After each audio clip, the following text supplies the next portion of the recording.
Belakangan ini warganet sibuk menyoroti aksi istri Indra Bekti Aldila Jelita menggalang dana untuk biaya pengobatan suaminya pasca 2 kali operasi pecah pembuluh darah di kepala. Aksi yang dilakukan Dila itu ternyata menuai kontroversi lantaran warganet mempertanyakan aset yang dimiliki Indra Bekti.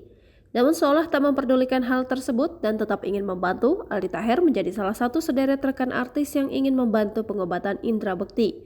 Baru-baru ini Aldi Taher melelang gitar miliknya untuk membantu biaya pengobatan Indra Bekti. Aldi Taher berharap ada sosok dermawan yang berbaik hati membeli gitarnya tersebut. Tak cuma gitar, Aldi Taher juga bersedia melelang jam tangan pemberian Dewi Persik yang dimilikinya. Dan tak tanggung-tanggung, dia membuka harga 100 juta rupiah untuk jam tangan berharganya itu. Kak Dila ngomong butuh biaya rumah sakit. Ya udahlah, saya jual gitar saya. Sengaja memang saya pansos kebaikan daripada pansos nyinyir gak jelas, ujar Aldi Taher.